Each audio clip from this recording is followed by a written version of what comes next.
Bueno, buenas tardes. En primer lugar, muchísimas gracias por su asistencia y también tengo que rogar que disculpen la no asistencia en este caso del director del RIDEA, don Ramón Rodríguez, que me ha comunicado hace unos momentos de que estaba ya intentando venir a hacer la presentación y cerrar este ciclo de conferencias, pero ha sido imposible desplazarse hasta aquí, por lo tanto puede llegar muy tarde.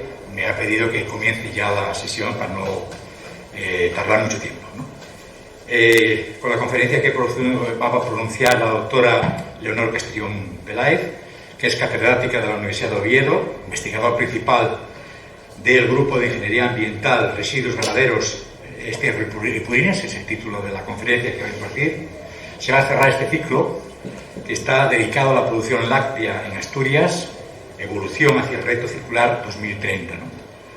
Esta estrategia, denominada España Circular 2030, que ha sido aprobada por el Consejo de Ministros hace poco tiempo, el 2 de junio del año pasado, trata y va a permitir pues intentar la reducción del 30% del consumo nacional de material y recortar un 15% en la generación de residuos respecto al 2010 y mejorar un 10% la eficacia en el uso del agua, lo que posibilitará situar la emisión de gases de efecto invernadero dentro, lógicamente, del sector residuos por debajo de los 10 millones de toneladas en el 2030. Esto es lo que pretende esta estrategia que aquí, lógicamente, se sigue, ¿no?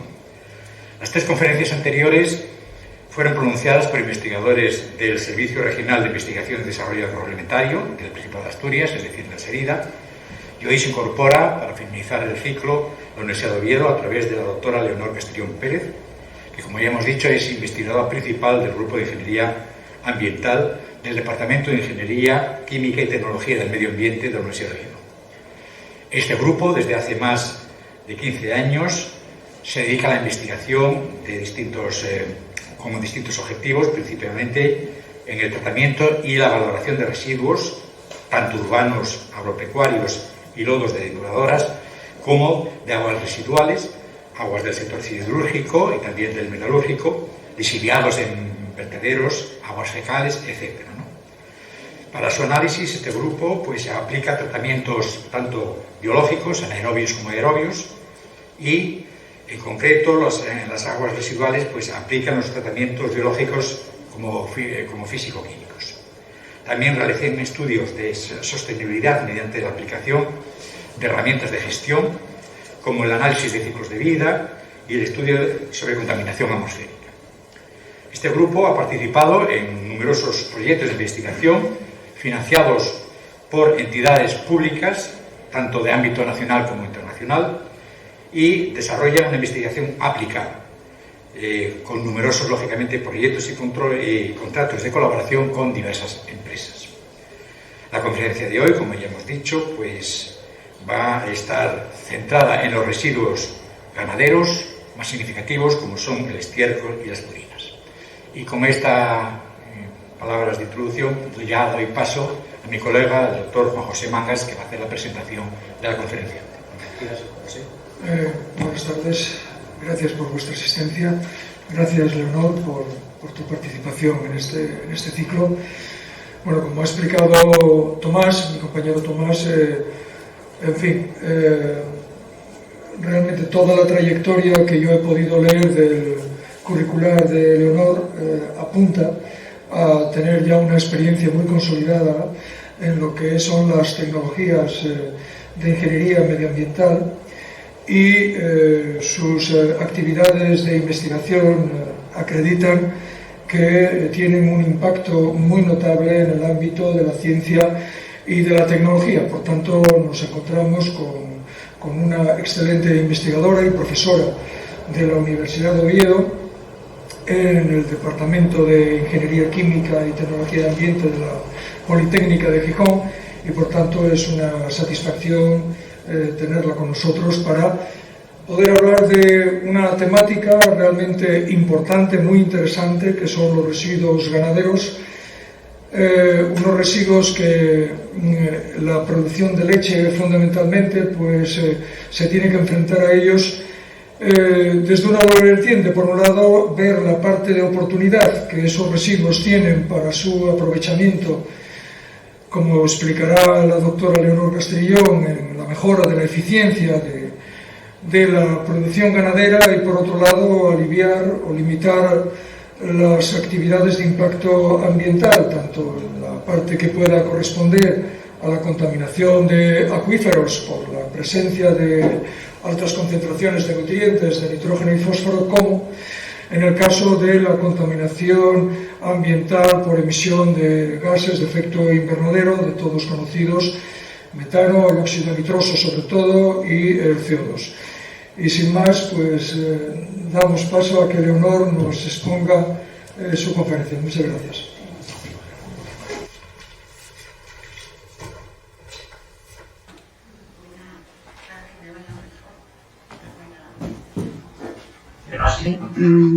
Soy, como han dicho, investigadora del área de tecnologías del medio ambiente, y esta investigación la llevo a cabo en la Escuela Politécnica de Ingeniería de Gijón. Y ustedes se preguntarán cómo una persona catedrática y empieza a hablar de purines. Bueno, pues tengo que decirles que soy hija de unos ganaderos del occidente de Asturias, y cuando volví a mi casa por vacaciones, pues tenía que contribuir a ayudar a mis padres, pues en todos los aspectos que estaban relacionados con la ganadería. Bien, quería decir en primer lugar también que agradezco muchísimo a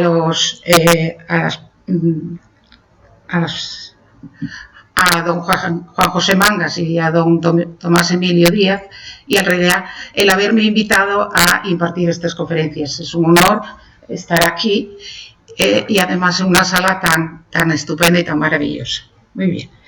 Bueno, pues teniendo en cuenta mis antecedentes, pues por el año 90 y muchos del siglo pasado empezamos a preocuparnos por los purines.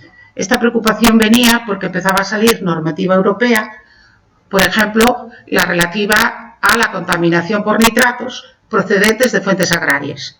Y entonces ya ahí hablábamos de lo que se podía fertilizar, de cuántos kilogramos de nitrógeno por hectárea y año se podían utilizar en las explotaciones ganaderas.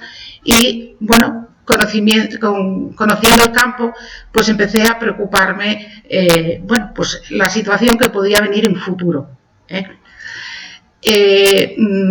Empezamos a trabajar a finales de la década de los 90 del siglo pasado, gracias a que visité al antiguo presidente de Central Lechera Asturiana, ya fallecido, el señor Say de Miera, que a lo mejor ustedes algunos le conocían, que en paz descanse.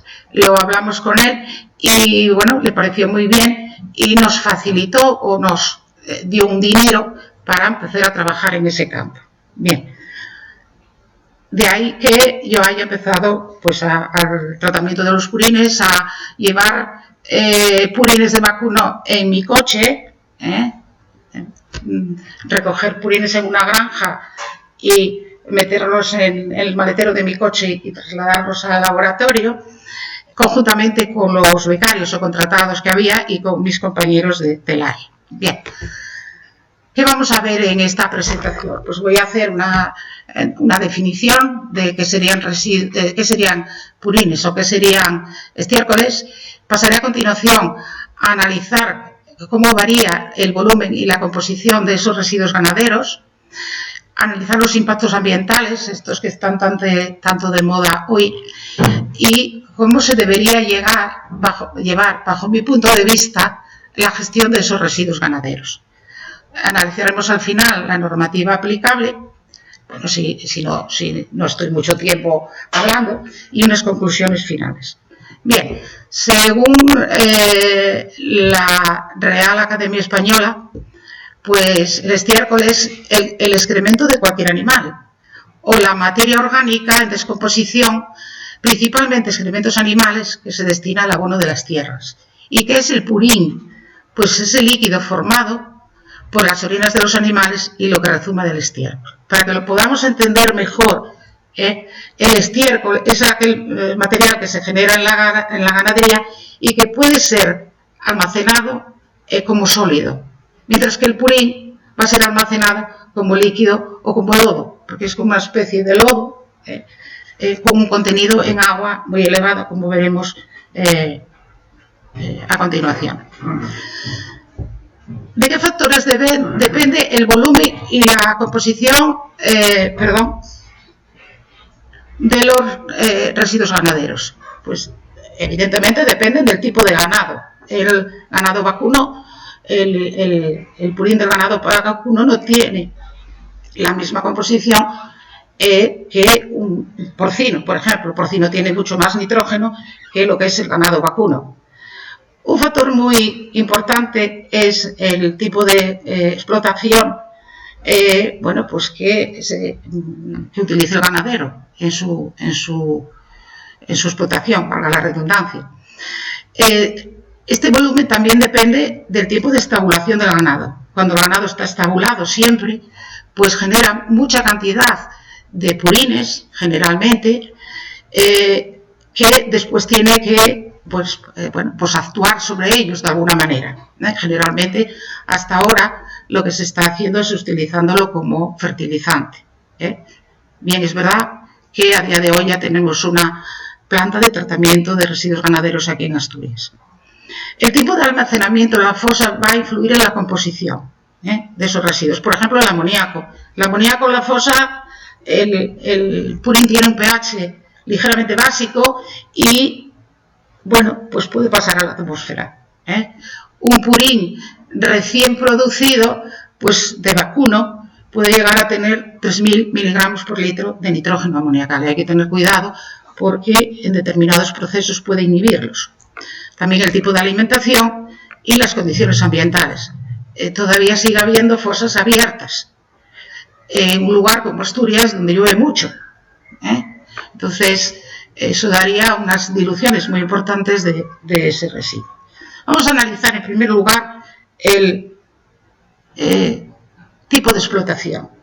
Bueno, aunque parece raro que yo haya puesto estas dos primeras imágenes, a día de hoy, fotos, esta y esta, pues a día de hoy todavía hay estabulación fija con canal de eyecciones. Es evidente que existe en ganaderías muy pequeñas, o vacas de carne también, donde las vacas en la estabulación están atadas por el cuello y por la parte de atrás, que aquí no se ve, pues hay un canal de deyecciones. Como son pequeñas, el ganadero con su carretillo pasa, recoge ese residuo y, bueno, lo debería llevar al estercolero. También en este tipo de estabulación fija, con emparrillado, también se genera ese residuo que generalmente también es el estiércol. Y dentro de la estabulación libre, pues hay una estabulación libre con cama caliente. Puede ser paja o puede ser otras sustancias, donde las vacas están libres, pero lo que van a generar es también estiércol. Es decir, que el tipo de estabulación va a influir en el tipo de residuo que se esté generando. ¿A dónde debe ir? Pues lógicamente al estercolero. Un estercolero que debe estar cubierto para evitar la lluvia, que debería tener un foso para la recogida de los lisiviados que salen de ese estercolero y, bueno, y para después, cuando sea necesario, aplicarlo en sus terrenos. Pero aún seguimos viendo el estiércol depositado sobre el terreno en ganaderías muy pequeñas. Esto, si se pudiera evitar, sería mejor evitarlo, ¿vale? Porque genera lisiviados que pueden contaminar, etc. Y aquí tenemos las estabulaciones más modernas, digamos, que bueno, son libres porque las vacas no están atadas, y el tipo de limpieza que tienen, pues en este caso, ven aquí, pues un equipo que es una robadera, que lo que hace es ir limpiando todos esos residuos que se están generando y llevándolos hacia una zona donde pasarían a la fosa de almacenamiento. Vemos aquí pues estas vacas que están en los cubículos, están descansando y bueno, pues está a paseo, y tenemos aquí al fondo pues la arrogadera que va limpiando todo eso. Y también tenemos explotaciones ganaderas cuya estabulación es libre pero con parrilla. Bueno, yo creo que estas hay menos, y bueno, pues las vacas, esta es su zona de paseo, tienen aquí los cubículos para descansar, y aquí tendríamos los comederos donde ellas comen. Bien, lo que generan, el residuo que generan, pues pasa por estas parrillas hacia la parte de abajo, que en muchos casos es donde está la fosa de almacenamiento.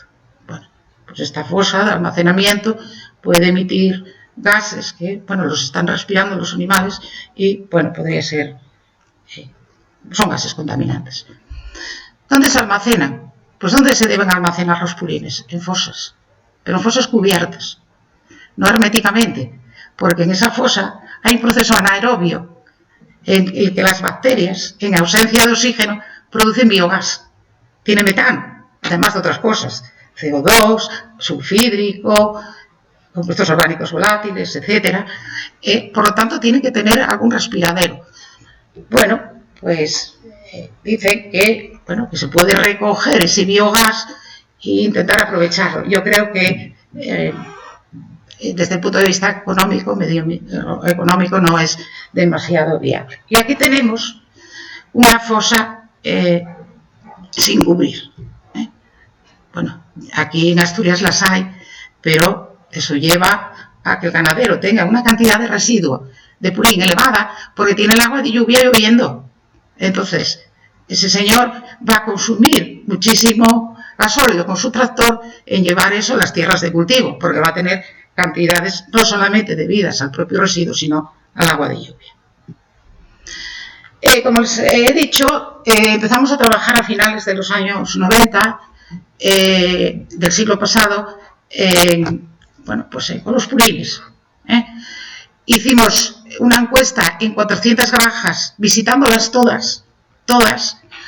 Si les hacía una encuesta, lo que queríamos saber era cuál era la situación en aquel momento, si había problemas y cuánto producía una vaca. Yo creo que en el Serida también llevaron a cabo estudios en ese sentido para saber cuánto producía una vaca. Y como ustedes pueden ver, pues había explotaciones en que las vacas producían cantidades elevadísimas. Nosotros lo medíamos por... al ganadero no le podemos decir cuánto produce su vaca, le decíamos, a ver, ¿cuántas cubas se lleva usted para, bueno, pues para el maíz, para las patatas, lo que sea? ¿Cuántas cubas? ¿Cada cuánto tiempo? ¿Qué volumen tiene la cuba? Entonces íbamos calculando. Y usted tiene tantas UGMs, unidades de ganado mayor. Nos íbamos calculando. Y al final, como parece que aquí había pues ganaderías que no generaban, entonces empezamos a mirar aquellas ganaderías que tenían el ganado estabulado durante todo el año y que no mezclaban sus purines con otras aguas residuales, como las aguas de lavado del equipo de ordeño, como las aguas residuales domésticas de donde vivía el ganadero. Entonces, en esas condiciones hemos llegado a esta conclusión, que cada vaca producía por día entre 50 y 55 litros de purín. Es una cantidad bastante considerable. Y también empezamos a analizar purines y a viajar con ellos en los coches. Empezamos a analizar purines en diferentes ganaderías. Y yo pongo aquí una tabla en la que muestro pues, de las primeras que hemos analizado. Después ya teníamos granjas en concreto a la cual el ganadero nos ayudaba para recoger esos purines de la fosa. Bueno, que era gente súper amable. Bien. ¿Cuál es lo que más nos puede llamar la atención? Pues la cantidad de agua que tiene ese purín. En torno al 90% es agua. Un 10% es ese residuo seco. Ese residuo seco, ese residuo o materia seca, como la queramos llamar, pues mayoritariamente es materia orgánica. Pero también hay nitrógeno. Nitrógeno fundamentalmente orgánico y amoniacal. Nitritos y nitratos, que son también compuestos de nitrógeno, prácticamente no hay. Hay fósforo, potasio, zinc y cobre. Yo creo que hubo expertos o hay expertos en alimentación animal, pues no sé si a los piensos le están bajando esos aditivos a día de hoy. Bueno, pues esto era lo que teníamos. Podemos sacar unas conclusiones de lo que hemos visto hasta ahora.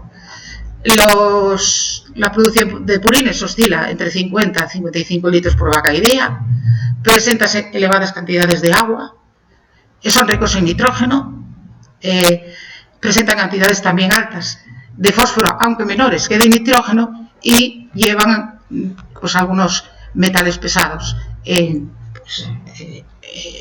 su composición. ¿Qué impactos pueden producir? Pues aquí estamos con el metano. La legislación dice: el manejo del purín del ganado puede producir emisiones a la atmósfera de metano, amoníaco, óxido nitroso y compuestos orgánicos volátiles. Si en la fosa hay una digestión anaerobia, también hay CO2. El CO2, el metano y el óxido nitroso o N2O son gases de efecto invernadero. Y hoy conocemos, la preocupación que hay a nivel europeo por los gases de efecto invernadero. ¿Dónde se libera el metano? Bueno, pues en el propio ganado, ganado herbívoro y rumiantes principalmente, generan metano en la transformación de determinadas sustancias en sus estómagos. Es lo que se denomina fermentación entérica. Mi opinión es que eso es algo natural. Y va a ser muy difícil que esa vaca no emita metano. Yo creo que eso, todos lo entendemos. Pero ¿dónde se genera también el metano? En la fosa de purines. Yo que he recogido muestras en diferentes ganaderías, cuando el ganadero mueve un poco aquella fosa, pues hay unas burbujas, burbujea enormemente. Y yo estuve viendo las fotos que teníamos y hay una aquí que pues prácticamente se puede ver, es una fosa abierta y se puede ver como burbujas en la superficie. Eso es el biogás. Biogás, metano, CO2, cantidades pequeñas de sulfhídrico, que huele fatal, y otros compuestos. Pero fundamentalmente es el metano y CO2. Bien. ¿Y el amoníaco? El amoníaco ya hace tiempo que apareció la legislación de techos. Nosotros la llamamos legislación de techos, porque no dicen, esta ganadería tiene que disminuir sus emisiones en tanto, por ejemplo, de amoníaco, por ejemplo. Sino dicen, el Estado español, a nivel de Estado español, tiene que disminuir sus emisiones en tanto, de amoníaco, por ejemplo. Y ya en aquella legislación decía que el 90% de las emisiones de amoníaco procedían de la agricultura ganadería. Bien, pues el amoníaco, el SO2, los óxidos de nitrógeno, pues pueden producir conjuntamente lluvia ácida. Vale. Se estima que más del 50% de la contaminación por amoníaco se debe a la aplicación del purín. Pero también hay emisiones de amoníaco pues, en la propia ganadería. Bueno, hay un Real Decreto de 2018, 818-2018, que habla otra vez de los nuevos techos. Y ahí sí que indica que hay que reducir las emisiones de amoníaco, era para el 2020, creo que es un 3%, que no se redujo, y para el 2030, esa fecha, hay que reducirlo en un 16%, las emisiones de amoníaco. Que, pues dicen más cosas. No se puede utilizar el riego con plato, esos que hacen así y pues salen partículas de agua y de otras sustancias de tamaño pequeño, y ahí puede estar el amoníaco y irse a la atmósfera. Aunque tengo que decir que hay comunidades autónomas o hay municipios donde es difícil fertilizar enterrando ese purín o acercándolo muchísimo al suelo. Claro, si estuviéramos en un lugar como este, que aparece pues una página del Ministerio de Agricultura, Pesca y Alimentación del antiguo, pues claro, aquí sí que podemos hacer todo eso. Bien, los olores. Bueno, todos sabemos que las explotaciones ganaderas no huelen bien y que cuando riegan con purín tampoco es una maravilla el olor. ¿De dónde procede ese olor? Pues procede del amoníaco, del sucídico y de lo que nosotros denominamos ácidos grasos volátiles, que son el acético, el propiónico, el butírico, el isobutírico, el valérico. El valérico y los butíricos huelen fatal, impregnan el pelo. En una ocasión estaba preparando patrones para determinar estos ácidos grasos volátiles mediante cromatografía de gases de estas sustancias, y cuando terminé me quité la bata, en fin, me lavé bien las manos, y cuando llegué a recoger a mi hijo me dice: hoy mamá, tú hoy hueles fatal. Es decir, son sustancias que, aunque estén en muy pequeña cantidad, producen unos olores, bueno, pues desagradables. Al aire, ya creo que hemos dicho aquellos, o que he dicho aquellos, sustancias que más preocupan: gases de efecto invernadero, amoníaco. Bueno, contaminación al agua. Eso ya surge legislación en la década de los 90 relativa, bueno, aparece aquí, es un Real Decreto del 1996 que transpone una directiva comunitaria sobre protección de las aguas contra la contaminación producida por los nitratos procedentes de fuentes agrarias. ¿Quién propició esta legislación?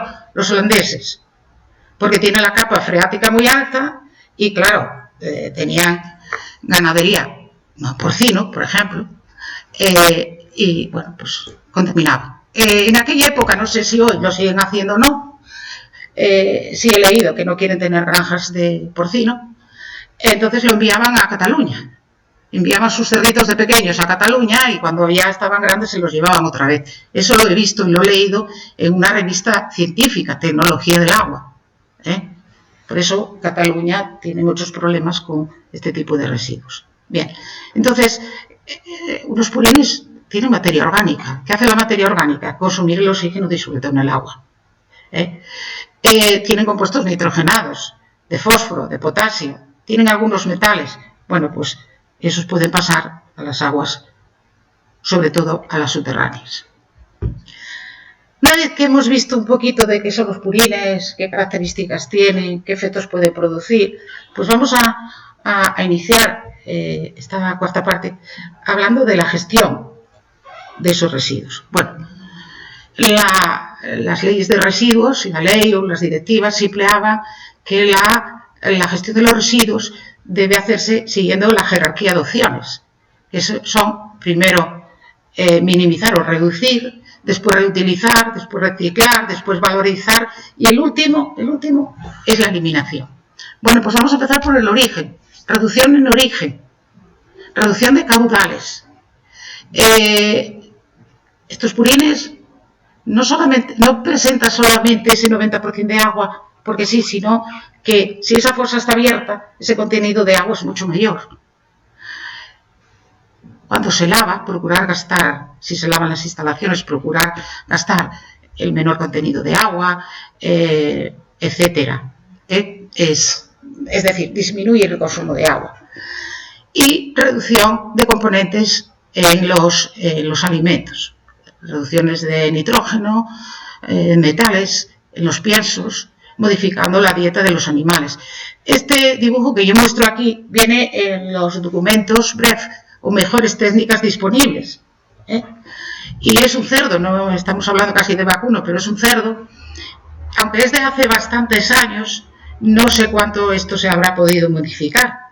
Estos documentos son del Ministerio, son de la Unión Europea. Y vemos que aquí este cerdito se come 8,7 kilos de proteína y la que él asimila son 2,9. Los otros, pues mira, 3 kilogramos son emisiones de amoníaco. 2,8 kilogramos es debido a la contaminación del estiércol en el suelo. Es decir, ese nitrógeno que está comiendo el animalito, pues a lo mejor le sobra, no necesitaría tanto, ya que excreta tanto. Utilización agrícola. Los purines y estiércoles son fertilizantes. No sé si aquí hay algún ingeniero agrónomo. Bien. Si yo le dijera a usted que no, que los purines no se utilicen como fertilizantes, seguro que me diría, estás totalmente equivocada, ¿no? Totalmente. Bien, pues estoy de acuerdo. Bien. Aunque yo trabajo en el tratamiento. Siempre que los purines se hayan fermentado y no den problemas. Bueno, bien. Lo primero que tiene que tener ese ganadero es una superficie agraria útil, suficiente para poder cumplir la normativa, si puede. Hay que tener en cuenta el tipo de cultivo, no solamente llegar y echar, sino hay que tener en cuenta el tipo de cultivo, la composición química del purín, que ya vemos que puede variar, cuántos nutrientes hay en el suelo, cuántos nutrientes puede haber de la fertilización de épocas pasadas.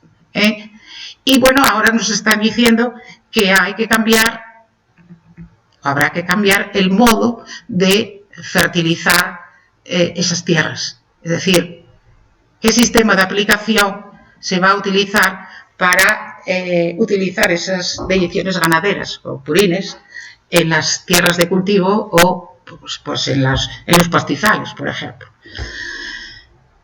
Y claro, esto a mí me parece muy bonito cuando el suelo es llano. Pero ¿qué pasaría con los ganaderos de ciertas zonas de Asturias que es así dependiente? Pues no lo sé. Pues hay un Real Decreto, relativo a la contaminación de las aguas, que ya lo hemos visto, y hay un Real Decreto, que también lo hemos visto, que habla sobre reducir las emisiones, por ejemplo, del amoníaco. Bien, yo creo que son fertilizantes y tienen que ser utilizados. Y en esta diapositiva lo indico. Una explotación ganadera puede generar estiércoles y purines. Los almacena. Falta aquí el almacenamiento, el estercolero. Y puedes darle un uso agrícola, respetando en épocas, por ejemplo, cuando se planta el maíz forrajero, pues se utiliza mucho residuo ganadero, uso agrícola. Y los estiércoles se pueden llevar a un proceso de compostaje. Solos o mezclados. Veremos a posteriori que el compost necesita sustancias, compostar cosas que tengan una relación carbono-nitrógeno entre 25-35 y que tengan una humedad entre el 50 al 60%. Entonces es muy posible que, pues no tengamos esas relaciones. Entonces haya que buscar algo. Los estiércoles y purines son ricos en nitrógeno, vamos a buscar algo que sea rico en carbono, por ejemplo la paja. Bueno, pues lo llevaríamos a un proceso de compostaje. Después veremos compostaje. Los purines, de compostaje nada. Compostaje, tenemos que tener una humedad determinada. Los purines se almacenan al menos 3 meses y pueden tener un uso agrícola y un tratamiento, pero de los excedentes. Tratamiento de los excedentes. De lo que no pueda utilizar, pues tratar. Es decir, utilizarlo como fertilizante con las condiciones óptimas para que no haya tantas emisiones, siempre que se pueda, de esos gases, de ese amoníaco, etcétera, pero tratamiento de los excedentes. ¿Qué tratamientos se pueden utilizar? Pues yo lo primero que haría, si hay purines, es hacer una separación, sólido-líquido, una separación. Cuando hace años que yo andaba por las ganaderías, pues no sé si alguno conoce la ganadería Adelina, en el concejo yo creo que es Castropol, es en Tol, y ya disponía de un equipo para separar esa fase sólida de esa fase líquida. Bueno, se puede llevar a cabo con procesos de centrifugación o filtración. Y esa fase líquida, el sólido, pues a compostaje. Pero esa fase líquida podemos someterlos a tratamientos anaerobios, que es en lo que yo he trabajado mayoritariamente. También he trabajado en compostaje, pero mayoritariamente en anaerobio. ¿Para qué? Para reducir esa materia orgánica, tiene cantidades altas, unas DQAs altas, para reducirlos y producir biogás. Después veremos que los purines por sí solos, biogás, poquito, o no el suficiente. Tenemos nitrógeno, pues ese nitrógeno lo podemos llevar a quitar mediante procesos de nitrificación, designificación. No sé si, perdón, estoy tardando mucho. Bien, o el fósforo. Pues el fósforo lo podemos eliminar mediante precipitación para formar estrubita. Bien, entonces voy a enseñar algo. Aquí tenemos lo que llamamos un compacter, que hace una separación. Tenemos aquí la ganadería, la fosa, y tenemos el equipo que lo que hace es hacer una separación sólida y una separación líquida, ¿vale? Una fracción sólida y una fracción líquida. Compostaje, que tenemos que compostar la fracción sólida. Recordemos ese 50-60 de humedad, no el que tiene los purines. Aquí en Asturias hay una planta de compostaje en Cabrales, no sé si alguno la conoce. Sí, yo la visité y bueno, tenían un problema, porque la planta de compostaje era para estiércoles y estaban recibiendo más bien purines. Y claro, el purín no se composta, tiene tanta agua, entonces utilizaban paja, mucha paja, para eso, pero bueno, era un problema en el sentido que no estaban recibiendo para lo que fuera diseñada esa planta. No sé si hoy han resuelto el problema o no, porque yo estuve allí, ahí va 4 o 5 años. Bueno, ese proceso de compostaje necesita esto. Aquí vemos las pilas o parvas, y esta es la de Cogersa, es una foto de Cogersa, en la que vemos la pila, vemos la compostadora, porque claro, es un proceso aerobio, necesita oxígeno, pues necesita moverlo para que entre ese oxígeno, pero también se necesita obtener temperaturas altas, de hasta 70 grados. Si uno siega en su casa, si tiene pues un huerto y lo siega y lo junta allí y ya tiene un montoncito, pues vemos que empieza a echar humo, y si lo tocas está caliente, pues está sometiéndose a un proceso de compostaje. Se necesitan temperaturas que pueden llegar hasta los 70 grados para eliminar o reducir los patógenos, las malas hierbas, etc. Bien, y aquí tenemos el anaerobio. Si ustedes van a nuestro laboratorio, que está en la Politécnica en Gijón, pues tenemos muchos reactores de este tipo, también de este, porque trabajamos con tratamientos anaerobios. No solamente hemos trabajado con purinos, hace tiempo ya que no estamos trabajando con ellos, hemos estado trabajando con residuos de supermercado, hemos estado trabajando con mezclas de residuos ganaderos con otras sustancias, por ejemplo la fracción orgánica del residuo doméstico, lodoso depuradora, glicerol, buscando una mezcla óptima para aumentar la producción de biogás. Bien, y sobre todo tenemos esta planta piloto que hemos comprado gracias a un proyecto del Plan Nacional que tenía mucho dinerito, y nos permitió comprar esta planta piloto, cuyo reactor es de 1,25 metros cúbicos. Y además compramos también un equipo de ultrasonidos, como los que se usan en las plantas depuradoras de aguas residuales urbanas para el fango, para hidrolizar ese fango. Bueno, pues con eso, no sé si permítanme que se lo presente, porque a lo mejor es un poco decir, bueno, nos está presentando ahí una tabla. Bueno, pues esto lo saqué de una publicación, de una de esas publicaciones que hacemos o presentamos en revistas científicas internacionales de prestigio, y esto CM es el Catel-Minioa, que es el purín. Bueno, pues si tratamos purín solo en este reactor es un reactor IBR que no se está utilizando en la Unión Europea, pero sí en Canadá y Estados Unidos. Hay grandes granjas y en una ocasión una compañera, bueno, enviamos allí a un congreso una ponencia, que fue ella, y los llevaron a visitar precisamente una granja donde su explotación tenía un IBR. Un IBR, generalmente son CSTR, son reactores más sencillitos. Bueno, nosotros hemos apostado por pero con Purín solo, pues tuvimos solo esto, 11,75 litros de metano por kilogramo de residuo bruto o húmedo, ¿vale? Eso es poco. Eso es poco. Se necesitarían sobre 30 de biogás, 20 o 20 y algo de metano para que aquello pudiera llevarse a cabo de una manera rentable. Bueno, ¿qué hemos hecho? Pues hemos sometido su Purín a ultrasonidos y a continuación pues al reactor anaerobio. Mejoramos, estamos en 20. Después hemos añadido glicerol, no glicerina, ahí pone gli, es el glicerol que se obtiene como subproducto de la obtención del biodiesel.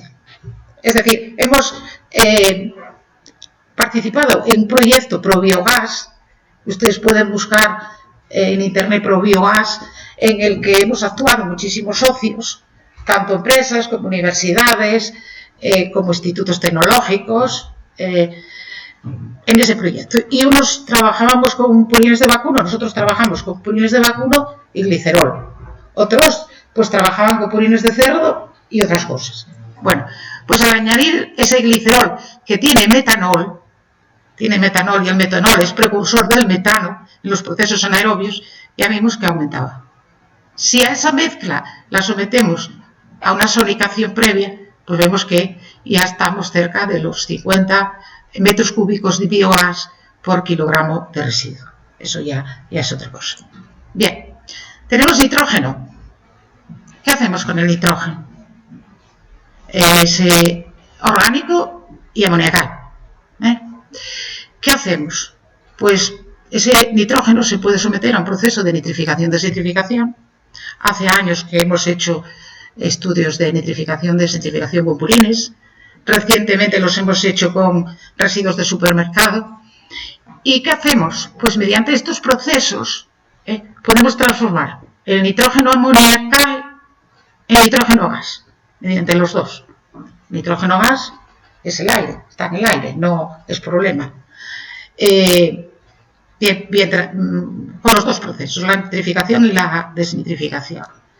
En este, que es el proceso de la desnitrificación, las condiciones son diferentes en un proceso y en el otro. Pues, pero hay plantas, por ejemplo, la planta de lisiviados del vertedero de Cogersa es un proceso de nitrificación-desentrificación. Luego la planta de residuos ganaderos de Central Lechera Asturiana en Navia tiene un proceso de nitrificación-desentrificación. Aquí, en este proceso de desnitrificación, es cuando se genera ese N2O, o se puede generar, que es un gas efecto invernadero. Hay que tener cuidado. ¿Cómo quitamos el fósforo? Bueno, tengo que decir que el equipo no ha trabajado en la eliminación de fósforo en purines, pero sí hemos trabajado en la eliminación de fósforo en residuos de supermercado, después de tratamiento anaerobio, separación de fases. Pues tratamos de separar no solamente el fósforo y el amonio. ¿Cómo? Pues a través de la formación de estrubita, que es algo que se forma de manera natural y que a veces, que puede ser perjudicial, porque forma atascos en las tuberías. Bueno, pues hemos obtenido esto, que es la estrubita famosa, que es fosfato amónico magnésico, que se puede utilizar perfectamente como fertilizante. Bueno, pues añadiendo, ¿qué? Pues depende de lo que tengamos ahí. Por ejemplo, para nosotros, para los residuos de supermercado que ya habían sido tratados y que nos quedaba este fósforo, pues añadimos cloruro magnésico y fosfato de calcio. Pero eso hay que estudiarlo, en el caso de los purines. Bueno, normativa. Yo creo que ya he ido hablando de la normativa. ¿Cuánto tiempo llevo? Bueno, pues normativa. Bueno, yo voy a referirme sobre todo a normativa de medio ambiente. Bueno, pero ya hemos ido viendo el Real Decreto 261 de protección de las aguas contra la contaminación producida por los nitratos. Después, la Consejería de Agricultura saca el Código de Buenas Prácticas Agrarias. Y estuve investigando en Internet a ver si había uno nuevo. No lo he encontrado. Tenía carácter voluntario. Ese código tenía carácter voluntario. Decía que las aportaciones del estiércol o del purín no podría suponer un equivalente superior a 210 kilogramos de nitrógeno por hectárea y año. Calculando esos 210, eso es una vaca. Perdón, 2 vacas. Son 2 vacas. Aquí no tenemos demasiado territorio en Asturias, demasiadas SAUs, superficie agraria útil, ¿no? Bien. Este Real Decreto lo conocen ustedes, yo creo que mejor que yo, que es el de la Política Agraria Común. Y por aquí ya empezaba a hablar de la aplicación de purín en las superficies agrícolas. No podrá realizarse mediante sistemas de plato, abanico ni cañones. Creo que eso era, seguramente usted en ese tema sabe mucho más que yo, pues eso era para poder cobrar ese dinero que puede dar a los ganaderos, ¿no? Tenían que, eso, para las ayudas de la PAC, tenían que hacer esto. Pero bueno, decía también que las comunidades autónomas podían establecer excepciones. El 818, el de techos, ya he hablado de él, y hay uno de 2020 que se refiere a las explotaciones de porcino. Hay mucha más legislación para el porcino.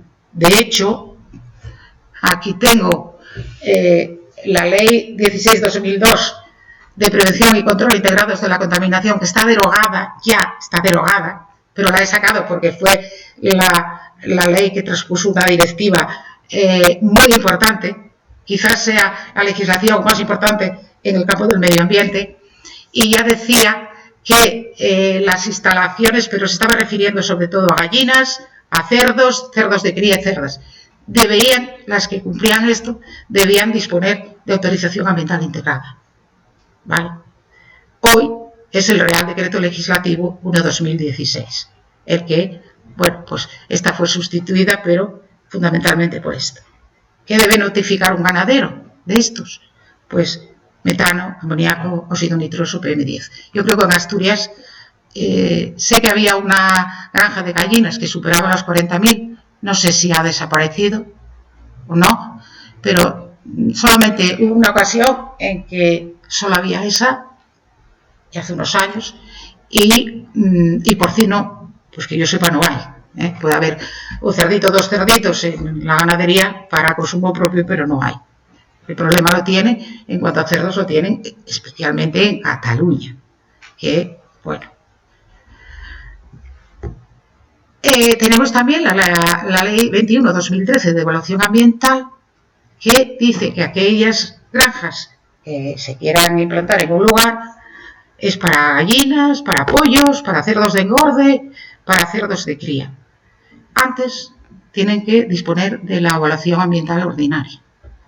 Y ya si hablamos de ganado ovino o ganado vacuno, 300 plazas, pero ya necesita una evaluación ambiental simplificada, ya no es como las ganaderías.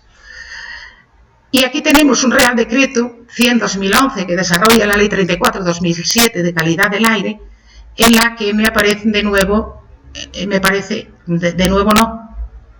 casi aparece en primer lugar el vacuno de leche y otro ganado vacuno. Bueno, pues están catalogadas de clase B como actividad potencialmente contaminadora de la atmósfera, y cuando son el vacuno de leche son superiores a 500 cabezas, supongo que serán UGMs, unidades de ganado mayor, pues deben disponer de autorización, deben solicitar una autorización. No las de porcino anteriores ni las de gallinas, porque al tener que disponer de la autorización ambiental integrada es de rango superior y ya no necesitan esto. Pero el vacuno, como no entra en esa ley PPC, pues está aquí. Y creo que por último ya unas conclusiones, si les parece, y con eso termino, y estará a su disposición para lo que quieran preguntar. Bueno,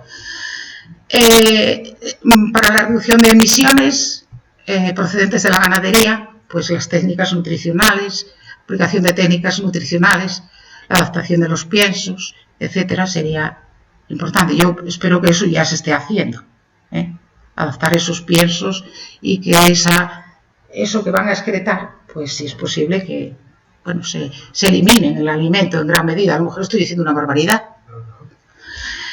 Mejoras en el diseño y manejo de los alojamientos, por ejemplo, fosas cerradas,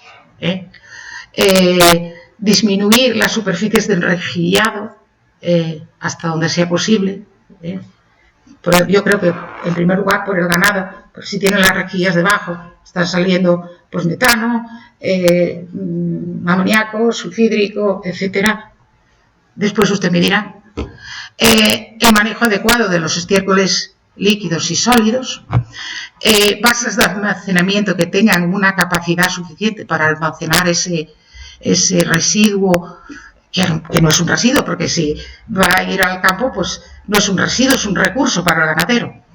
Bueno, pues con capacidad suficiente, cobertura de esas balsas, que no estén abiertas, la utilización de equipos de esparcimiento lo más adecuados posibles, siempre que sea posible. Y, por último, pues implantación de instalaciones de tratamiento de los excedentes. Como ya he dicho, aquí en Asturias hay un proceso en el que se pueden tratar purines. Creo que es un proceso anaerobio, separación de fases, supongo que la tiene. Es un proceso anaerobio, electrificación, desertificación, y creo que eliminan el fósforo por la formación de estrudita. Bueno, por mi parte, nada más, agradecer de nuevo a ambos directores de estas jornadas por haberme invitado, también al RIDEA. Es un honor para mí estar aquí y ahora estoy a disposición de lo que ustedes quieran preguntarme. Muchas gracias.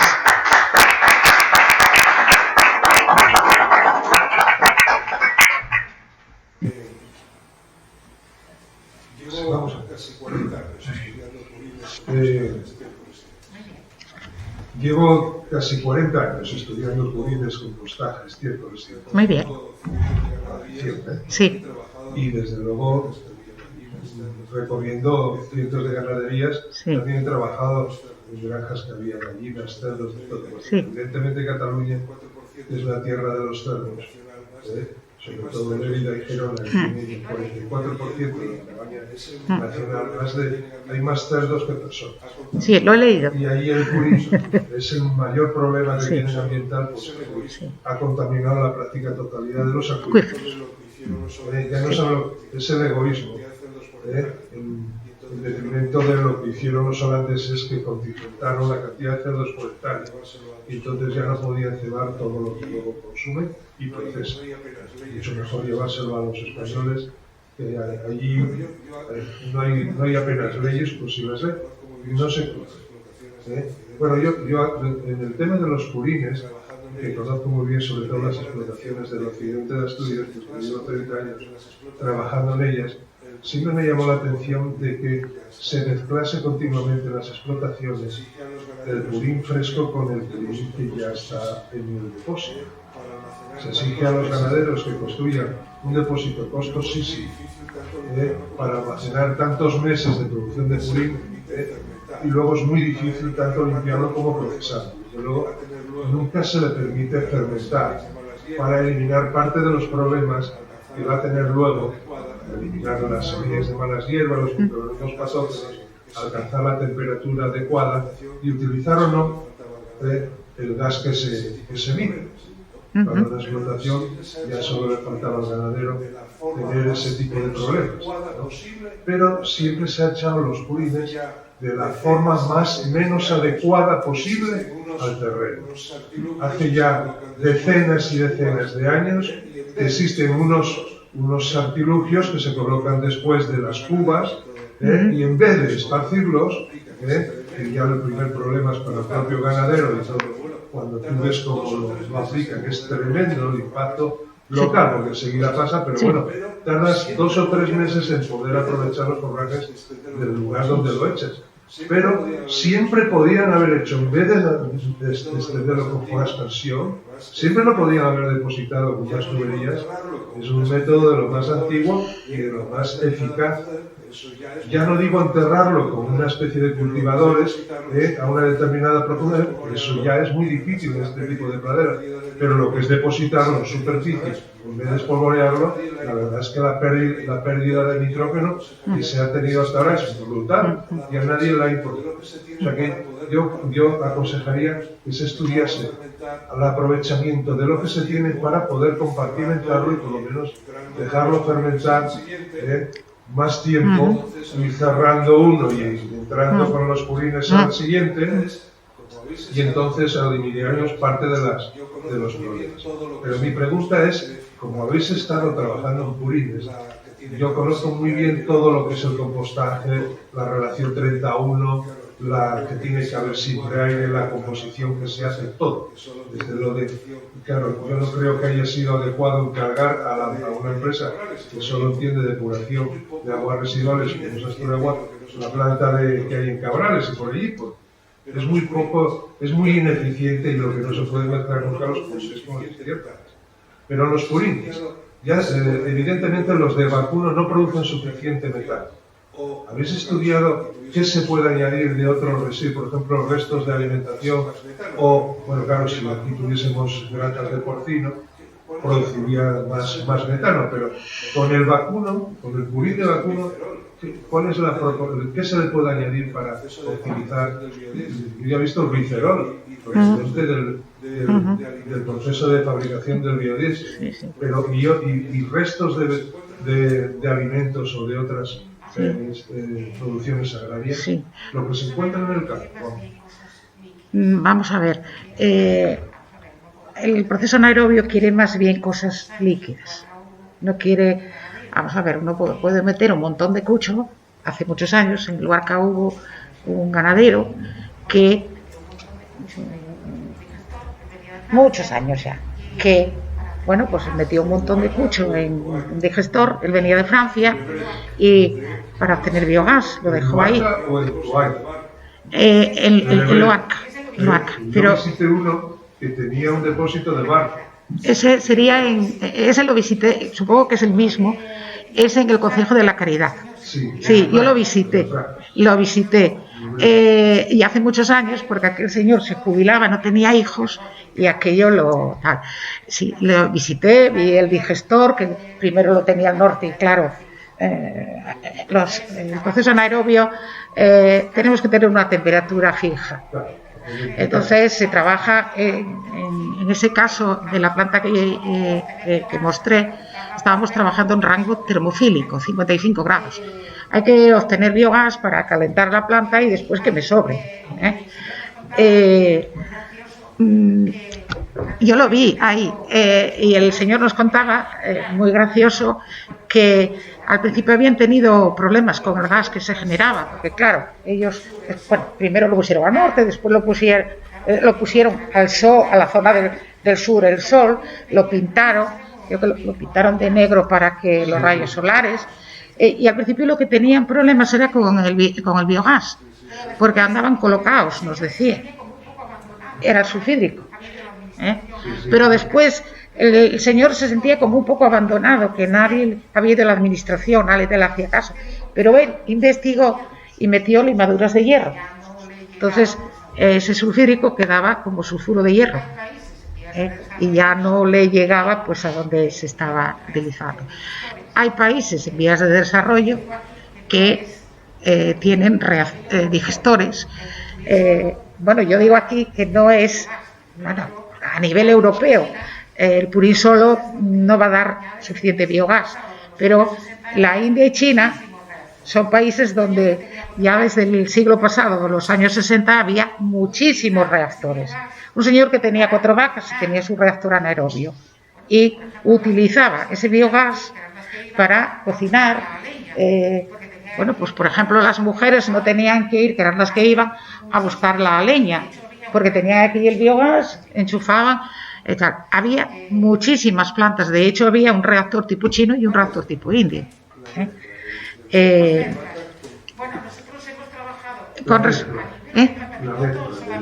Los mezclas. Bueno, nosotros hemos trabajado a nivel de planta piloto solamente con glicerol. A nivel de planta de laboratorio hemos estudiado y está publicado en revistas científicas. Hemos utilizado lodos de depuradora. Hay que tener un poquito cuidado con los lodos de depuradora, porque de aguas residuales urbanas me estoy refiriendo, porque pueden tener metales, hay que tener un poquito de cuidado. Pero también la fracción orgánica del residuo doméstico, pero desde luego la que mejor nos ha ido fue el glicerol. Y el glicerol, no la glicerina, porque investigamos con una empresa, era Zero Emissions, y bueno, pues ellos también estaban en otro proyecto con gente de otra comunidad autónoma, y lo que habían era echado glicerina, no les iba. Tiene que ser el glicerol. ¿Por qué? Porque ese glicerol tiene glicerina, tiene otras cosas, pero además tiene metanol. Vamos, funcionaba el reactor aquel, una maravilla. El purín necesita acompañantes, tiene mucho nitrógeno, tiene mucha agua, necesita carbón. Nosotros al meterle ese glicerol, pues el glicerol tenía de QOS de 200.000, le metíamos mucha materia orgánica. Pero sí, bueno, hay muchas plantas en Holanda que utilizan residuos. Ya las de Alemania yo no estoy muy de acuerdo con ellas, porque utilizan, mezclan los purines y cultivan maíz para meterlo en las plantas. Y el maíz es un recurso.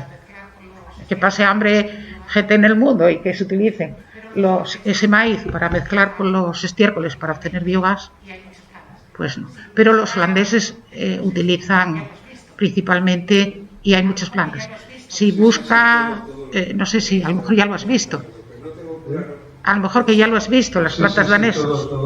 Sí, pues hay muchas. Lo que no tengo claro es cuando tenemos purín de vaca como principal problema en determinados lugares de Asturias, como pueda ser la zona de Tiguer, sí, que hay una planta de la Criscal, bueno, diferente. Y luego tenemos la asquerosidad de Navi, que yo estuve casi una semana respirando la mascarilla, el olor de las carbidaminas y otros olores que había allí tremendos. Además allí, no sé qué problema había, que se estropeaba la columna de eliminación del sulfidio. Y no sé cómo lo solucionar, pues no puede entrar en los motores esos que van a aprovechar el metano, no puede ser los sulfidios, se los cargan. Pero claro, lo peor de nada está diseñado para alargar. Si tiene vapor de agua, se los carga, sí. Entonces, si tiene vapor de agua, claro que se los carga. Claro. Lo que está diseñado la de Navia es para alargar con un emisario las aguas resultantes al mar Cantábrico. Debe ser la única planta de Europa que no tiene primero garantizado el suministro de materia prima, con conciertos con los ganaderos de todo el occidente, y luego que en vez de aprovechar ese fluido, porque claro, no solamente se puede utilizar las enmiendas orgánicas o los fluidos o estos líquidos en la superficie agraria útil, sino también en todas las superficies forestales. En las superficies forestales también se abona. Yo ya sé que aquí están absolutamente abandonadas y yo, como estoy trabajando habitualmente en lugares donde hay depósitos y captaciones y eucaliptales como Pravia, Valdés, Enar, y resulta que tenemos un 1,5 metros de biomasa en superficie sin que se degrade. Todo eso es sumamente ineficiente el cultivo en ese sentido, porque claro, como todo cultivo le viene bien el abono. Y los purines, si no hay otro resumen, mucho mejor que tirarlos en un río o en una riega, es calcular la grafología de una superficie forestal y el sistema de reparto. Porque también se abonan las superficies forestales. ¿Usted lo sabía? Aunque no lo haya visto prácticamente nunca aquí en Asturias. Porque están abandonados los montes. Bueno, yo creo que Asturias está abandonándose totalmente. Yo creo en eso. Ganaderías, como sabes, te voy a tratar de tú. Bueno, el concejo en el que yo nací, Juan y Villallón, uf, lo conozco muy bien. pues no hay ganaderías. Ya, Es ya que lo sé. queda en Arbón, creo que no hay ninguna. Después todos los pueblinos que hay, había una que cerró, acaba de cerrar. No hay. Cuando antes venía el camión de la central. ¿Castrillón qué vino? ¿Del pueblo de Castrillón? No. Castrillón, Villallón. Sí, Castrillón, sí, Castrillón hay un pueblo, pero pertenece a Gual, Castrillón. Bueno, qué verdad. Sí. Bueno, pues usted me preguntaba, o tú me preguntabas, las mezclas. Bueno, nosotros a escala de laboratorio ya te dije, tenemos publicaciones. Mi correo es cleonor@uniobi.es. Yo soy Leonor Castrillón. Pues C de Castrillón, Leonor, cleonor@uniobi.es. Pues tengo publicaciones. Me pondría en contacto con usted porque además conozco muchos de la cátedra que hizo el máster en biotecnología alimentaria. Con Mario Con Mario Díaz y ahora estoy en contacto con Mario Díaz y con Florencia. Ajá. Una profesora que está allí. Florencia, en el departamento. No. Pues sí, está allí en la cátedra esta que es como de... Pues estará, pero supongo que será alguna investigadora, porque Florencia... No. Bueno, sí que estará contratada en un proyecto, pero como profesor no me suena, vaya. Sí. ¿Alguna otra pregunta de que haya publicaciones? Felicito por la presentación, muy sintética y por tanto eficiente. Y sí me gustaría detallar un pelín más relativo a la función metanogénica que obtuvo con el reactor IBR. Sí. Y que ese reactor IBR, si puede decir alguna característica de él, Sí. lo agradecería. Pues sí, es un reactor de alta carga. Es parecido, conoce al USB, que es de Lettinga. El profesor Lettinga fue el que diseñó hace muchísimos años ese reactor. Pues es parecido. Es de fangos, fango. Lleva un separador trifásico, es ligeramente diferente al del USB. Yo trabajé con USBs, mi tesis doctoral fue prácticamente con USB. Es ligeramente diferente y lleva por donde tendría que salir pues, el líquido y el gas, pues lleva un tornillo sin fin. Es la diferencia. En la parte superior, en vez de ese separador, en vez de ser así, como es el USB, es así. Y entonces también hay una decantación. Es una patente canadiense y en inglés es Induced Bed Reactor. Y se utiliza pues en Estados Unidos y en Canadá. No, el biogás. No tiene, no. Todo el movimiento de influente el influente entra por abajo, distribuido homogéneamente y asciende. Sí. No. Lo que hay es que calentarlo. Claro, nosotros es una planta piloto y lo calentamos exteriormente. Claro, a nivel industrial ya ese calentamiento se puede hacer fuera, se puede hacer sobre todo mejor fuera. Pues vamos a mirarla. Bueno, nosotros hemos buscado la dosis óptima. Nosotros primero hacemos biodegradabilidades. Vamos a ver si mezclando esto con esto da algo, que es muy sencillito a nivel de laboratorio. Vemos que eso va, pues pasamos a la planta a escala de laboratorio. En este caso, este es un IBR pequeñito. Bueno, y después, si eso sale bien, pasamos ya a la planta piloto. Simplemente el residuo entra por la parte de abajo.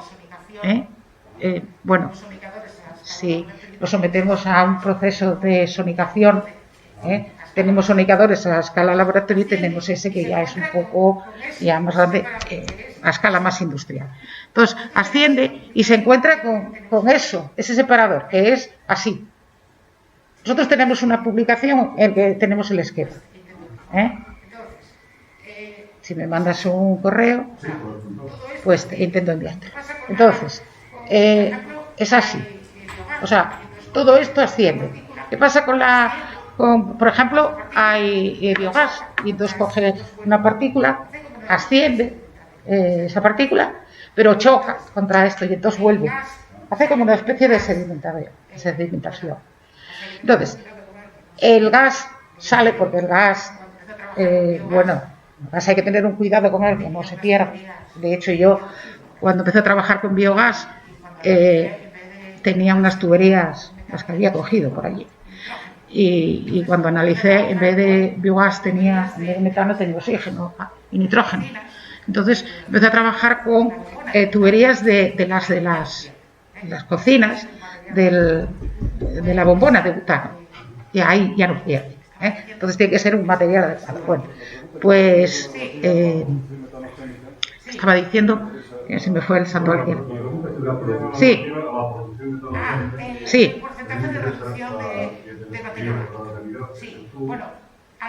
El porcentaje de reducción de materia orgánica.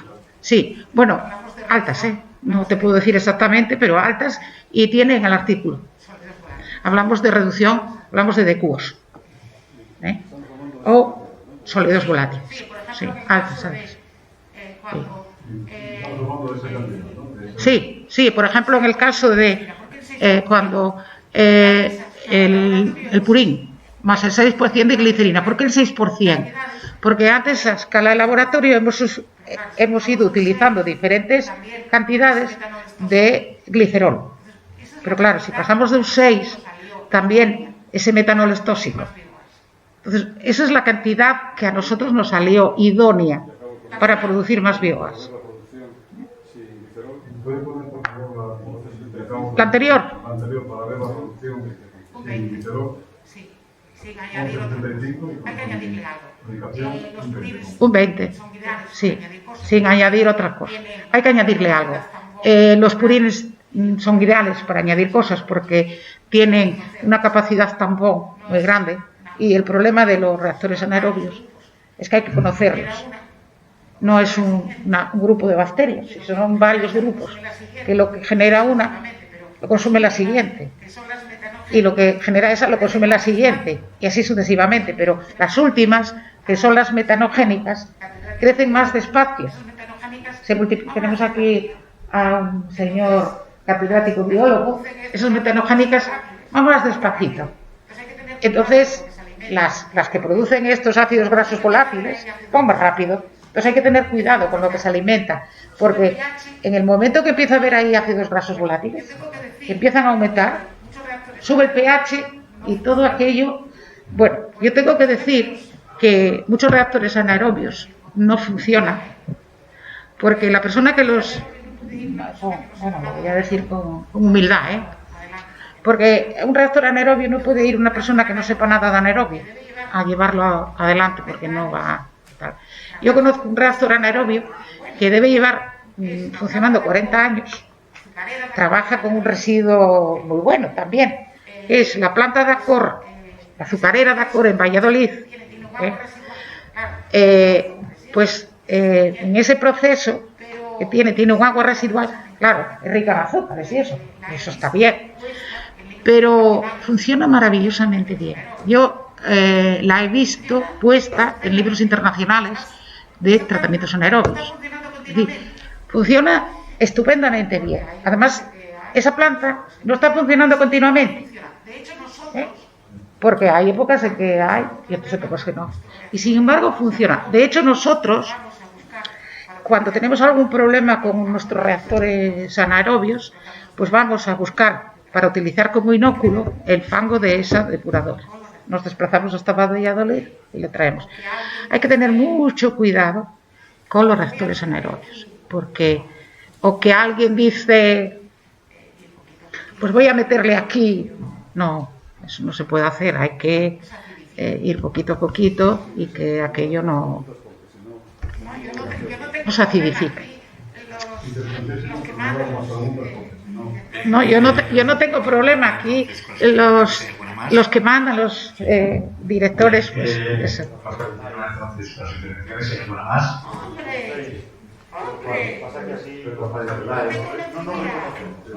¡Hombre! ¡Hombre! No te conocía.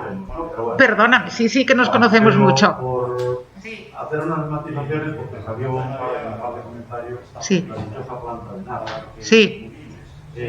Bueno, la planta de Navidad está prevista para que los civiles sean una disculpa para meter otro tipo de residuos peligrosos, que ya está autorizada para construir. O sea, los purines de vacuno, ya se dijo, no generan energía suficiente, no generan metano, es decir, está calculado. Si el radio de recogida es mayor de 20 kilómetros, el radio medio, no paga el transporte. Los costes del transporte. Eso es decir, clarísimo. Sí. ¿Por qué? Porque con la energía ya se quedan pagas. O sea, sí.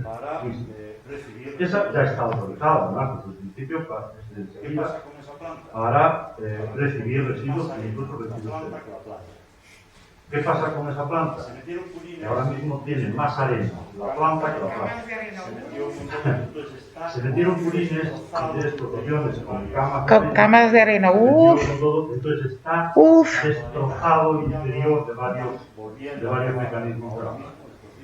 Están sacando arena, están limpiándola, están volviendo a probar ahora mismo, estos días, empezando a funcionar de nuevo.